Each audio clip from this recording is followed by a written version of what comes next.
مرزا بشیر احمد صاحب لکھتے ہیں بسم اللہ کے بعد کہ بیان کیا مجھ سے حضرت والدہ صاحبہ، مطلب یہ حضرت والدہ صاحبہ جو ہیں وہ مرزا غلام قادیانی صاحب کی بیگم، جنہیں عرف عام میں اماں جان بھی کہا جاتا ہے، نصرت جہاں بیگم، کہ مرزا صاحب جو تھے عام طور پر صبح کی نماز کے بعد تھوڑی دیر کے لیے سو جاتے تھے، کیونکہ رات کا زیادہ حصہ آپ جاگ کر گزارتے تھے، جس کی وجہ یہ تھی آپ کو اکثر اوقات رات کے وقت بھی مضامین لکھنے پڑتے تھے جو آپ عموماً بہت دیر تک لکھتے رہتے تھے۔ دوسرے آپ کو پیشاب کے لیے بھی کئی دفعہ اٹھنا پڑتا تھا۔ اس کے علاوہ نماز تہجد کے لیے بھی اٹھتے تھے۔ اب یہ چیز آ گئی کہ صبح کی نماز جو ہے، جو فجر کہلاتی ہے، اس سے پہلے وہ نماز تہجد بھی ادا کرتے۔ نیز والدہ صاحبہ نے فرمایا حضرت صاحب مٹی کے تیل کی روشنی کے سامنے بیٹھ کر کام کرنا ناپسند کرتے تھے اور اس کی جگہ موم بتیاں استعمال کرتے تھے۔ ایک زمانے میں کچھ عرصہ گیس کا لیمپ بھی استعمال کیا تھا۔ خاکسار عرض کرتا ہے کہ حضرت مسیح موعود کی یہ عادت تھی کہ کئی موم بتیاں جلا کر سامنے رکھوا لیتے، اگر کوئی بتی بجھ جاتی تو اس کی جگہ اور جلا لیتے، اور گھر میں عموماً موم بتیوں کے بنڈل منگوا کر ذخیرہ رکھوا لیتے تھے۔ خاکسار کو یاد ہے کہ ایک دفعہ اس دالان میں جو بیت الفکر کے ساتھ ملحق شمال کی طرف ہے، حضرت مسیح موعود شمالی دیوار کے پاس پلنگ پر بیٹھے ہوئے شاید کسی کام میں مصروف تھے اور پاس موم بتی جلی رکھی تھیں۔ حضرت والدہ صاحبہ بتیوں کے پاس سے گزری تو پشت کی جانب سے ان کی اوڑھنی کے کنارے کو آگ لگ گئی اور ان کو کچھ خبر نہ تھی۔ حضرت مسیح موعود نے دیکھا تو جلدی سے اٹھ کر اپنے ہاتھ سے آگ بجھائی۔ اس وقت والدہ صاحبہ کچھ گھبرا گئی تھی۔ اب اگر ہم دیکھیں، مطلب یہ میں اپنی طرف سے بات کرنے لگا ہوں، ان کا یہ فرمانا کہ بھئی کیا چیز پسند نہیں تھی، کس کی روشنی میں لکھتے تھے، اگر اس کے اوپر اگر وہ تھوڑا سا یہاں پہ جو اپنے حوالے سے بات کر رہے ہیں مرزا بشیر احمد صاحب، اگر وہ یہ کرتے کہ اس سے بہتر نظر آتا تھا، وہ لکھنے میں آسانی ہوتی تھی تو علیحدہ۔ اب وہ موم بتیوں کے بنڈل منگوا لیتے تھے۔ اوبویسلی جس شخص نے گھر کے اندر، مثال کے طور پہ اس زمانے میں اگر ہم کسی گھر میں چولہا جلتا تو اس کے اندر کوئلے، لکڑی یا وہ پھر گائے بھینس کے گوبر سے بنائے ہوئے اوپلے جو ہوتے ہیں وہ استعمال کیے جاتے، تو ان کا ذکر کرنا کہ بھائی ہم ایسا کرتے تھے، یہ وہ، مطلب یہ تو لازم چیز ہے جو روزمرہ کی ایک ہے کہ مطلب کون بیوقوف شخص ہوگا کہ صبح آپ شام تک مطلب اور رات کو بھی پانی پیتے ہیں اور آپ کہیں میں صرف ایک گلاس ہی رکھ لیتا ہوں، میں کہیں جگ بھر کے یا کوئی اور چیز، آج کل واٹر کولر جسے کہا جاتا ہے، وہ مطلب ایک ہاتھ سے تو نہیں ہے، تو obviously وہ موم بتیاں رکھتے تھے۔ ان چیزوں کا جو غیر ضروری ذکر ہے، مطلب وہ کیا جانا، اس میں کس چیز کا مطلب وہ اشارہ ہے؟ میرا سوال جو ہے نا وہ یہ ہے کہ اس بات کا کس چیز کی طرف ہے؟ دوسری طرف یہ ہے کہ ان کی والدہ اتنی بے خبر کہ ان کے اگر اوڑھنی کو، دوپٹے کو موم بتی سے اس نے آگ پکڑ لی ہے تو مطلب ان کو کوئی احساس نہیں۔ چلیں اگر مطلب تھوڑی سی ہلکی سی کپڑا اگر، تو وہ یہاں پہ اگر وہ یہ بیان کر دیتے کہ وہ کچھ اس قسم کی اوڑھنی تھی جو بڑی تھک موٹی قسم کی، تو اس کو مطلب آگ پھیلتے لگتے ہوئے ٹائم لگتا ہے، لیکن دوسری طرف اگر وہ اوڑھنی وغیرہ یا دوپٹہ جو ہے پتلا ہو کچھ ایسا تو اس کو فوراً اس کی آگ پھیل جاتی ہے، کہ ان کو نہیں ہے۔ تو مرزا صاحب نے اٹھ کے بجھائی ہے، جب انہوں نے دیکھا تو اس میں کون سا کمال ہے بھائی؟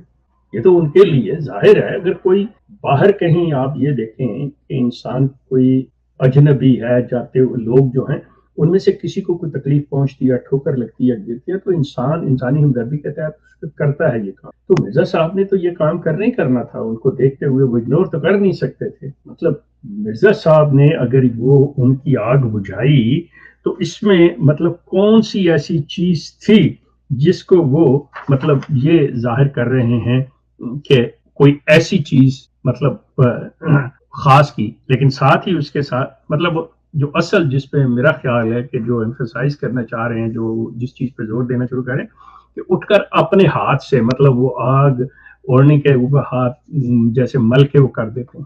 ظاہر ہے بلکہ آپ اگر یہاں پہ یہ فرمائیں کہ مرزا صاحب نے کمال ذہانت کا مظاہرہ کرتے ہوئے اپنی پوری عقل مندی دکھائی کہ یہ نہیں کیا کہ حواس باختہ ہو کے پانی ڈھونڈنے چلے گئے اور اتنی دیر میں وہ جل جاتی یا آگ پھیل جاتی. مرزا صاحب نے مطلب اس کو اپنے ہاتھ سے آگ کو بھی تو مطلب اگر یہ ذکر کرتے جیسے کہ آپ نے کہا موم بتیوں کے بنڈل آگے رکھا کرتے تھے یہ چیز. ایک صاحب جی جی آگے بڑھنے سے پہلے ایک صاحب کا کامنٹ آیا ہے تو اس کو بھی شامل کر لیتے ہیں ساتھ. جی وہ لکھتے ہیں کہ روایت کا متن بتاتا ہے کہ مرزا صاحب کے سونے اور نیند کے پوری ہونے کا کوئی متعین وقت نہیں تھا. ایک بوجھل اور تھکے ہوئے دماغ کے مالک تھے. ایسے میں ہیلوسینیشنز ہونا ایک یقینی امر ہے. یہ ان کی رائے ہے, یہ ان کا کامنٹ ہے. کیا کہتے ہیں اس کے بارے میں آپ؟ بالکل مطلب بالکل صحیح مطلب انہوں نے اندازہ لگایا ہے. وہ جو مطلب اس چیز کو دیکھ کے سن کے پڑھ کے کوئی بھی ذی شعور جو ہے ان کا ذہن اس طرف جا سکتا ہے. بالکل ٹھیک ہے. اور جو کچھ مرزا صاحب اپنی ذہنی حالت اور کیفیات اور جو الفاظ اور جو باتیں سناتے بتاتے تھے بالکل اس سے یہی چیز اور یہ نتیجہ اخذ کیا جانا جو ہے عین ممکن ہے. اس میں ایسی کوئی بات نہیں. بالکل صحیح ہے. بیان کیا مجھ سے حضرت والدہ صاحبہ نے کہ حضرت مسیح موعود فریضہ نماز کی ابتدائی سنتیں گھر میں ادا کرتے تھے اور بعد کی سنتیں بھی عموماً گھر میں اور کبھی کبھی مسجد میں پڑھتے تھے. خاکسار نے دریافت کیا کہ حضرت صاحب نماز کو لمبا کرتے تھے یا خفیف. والدہ صاحبہ نے فرمایا کہ عموماً خفیف پڑھتے تھے یعنی مختصر کر کے چھوٹی نماز پڑھتے تھے. اب یہاں پہ سوال بہت سے اٹھ سکتے ہیں اور اگر ہم اس کو اگنور کرنا چاہیں تو ہم آگے بڑھ سکتے ہیں کہ مرزا صاحب ابتدائی سنتیں گھر پہ پڑھ کے جاتے ہیں اور بعد کی سنتیں جو ہیں وہ کبھی گھر پہ آ کے پڑھتے یا کبھی مسجد میں پڑھ لیتے ہیں اور وہ بھی جلدی جلدی پڑھتے. اب آپ میں سے جو لوگ کچھ آپ یہ کہہ لیں کہ عربین کنٹریز میں وہ ممالک جیسے سعودی عربیہ ہے, دبئی ہے, لیبیا ہے, ایجپٹ ہے, جارڈن ہے, ان ممالک میں جن کو جانے کا اتفاق ہوا یا وہ لوگ کسی کام کے سلسلے میں وہاں رہے ہوئے تو وہاں پہ آپ دیکھیں گے کہ موسٹلی فرائض جو ہیں فرض جو ہیں وہ مسجد میں ادا کیے جاتے ہیں. وہاں پہ مساجد جو ہیں وہ اس لیے نہیں ہے جیسے کہ ہمارے ہندوستان پاکستان میں آپ دیکھتے ہیں کہ لوگ نماز سے 1 گھنٹہ پہلے 2 گھنٹے پہلے جا کے آرام سے وہ لیٹ جاتے ہیں, سو جاتے ہیں, پھر اس کے بعد وہ سنتیں ادا کرتے ہیں نماز, اس کے نماز کے بعد بھی پھر وہ لیٹ جاتے ہیں, سو جاتے ہیں, آرام کرتے ہیں. یہ تصور ان ممالک کے اندر نہیں ہے. وہاں پہ آپ نے فرض ادا کیے اور جا کے سنتیں اگر پڑھنی ہے تو گھر پہ پڑھیں یا ہے تو گھر پہ پڑھ کے آئے. میں لیبیا میں رہا ہوں, وہاں پہ بھی یہی پریکٹس تھی. سعودیہ میں میرا متعدد بار جانے کا اتفاق ہوا ہے, جارڈن گیا ہوں, اسرائیل گیا ہوں, دبئی, شارجہ, یہ وہ, میں ان ممالک میں بھی گیا ہوں. تو وہاں پہ بھی یہی صورتحال ہے کہ اس طرح سے وہ چیزیں. اب مرزا صاحب ایکچولی یہ چیزیں جو ہیں اس کے پیچھے ایک خاص جو بیان کرنا چاہ رہے ہیں بشیر احمد احمد صاحب, ایک خاص ان کا ذہن ہے جو مطلب ہمیں آگے چل کے اس چیز کے بارے میں ملے گا کہ مرزا صاحب جو تھے وہ کس اسکول آف تھاٹ کو بلانگ کرتے تھے. اب یہ ایک بڑی حیرت کی بات ہے اور مطلب بڑی حیرت کے علاوہ